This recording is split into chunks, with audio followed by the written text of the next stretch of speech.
A few moments later. And back here is Remac SORs, and this marks the end of our bakasyon, probinsya bakasyon right here, no? Here at my hometown, Babalag, Rizal Kalinga. So, dito tayo ngayon sa pamahalaang bayan ng Rizal Kalinga para meron tayong asikasuhin dito in connection with the tupad of our very own senior citizen parents. Kasi both of my parents are now senior citizens.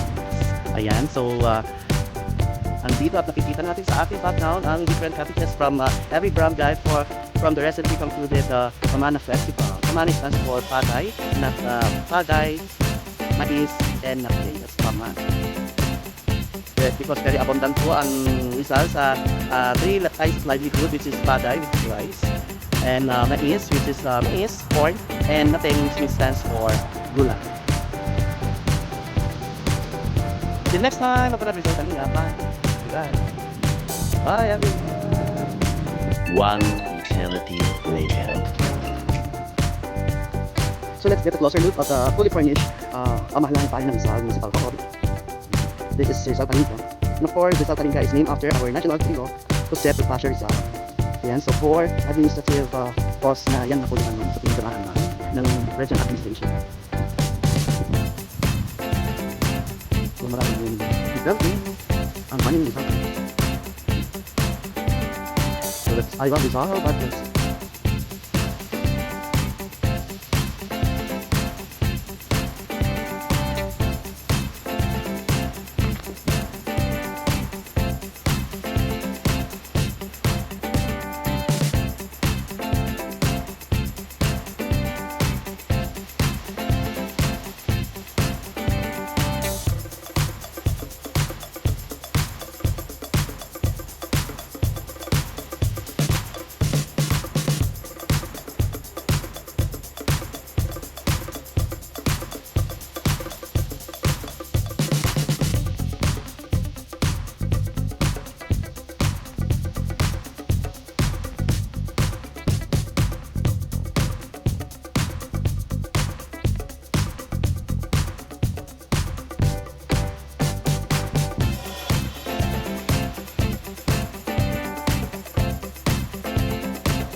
Years later.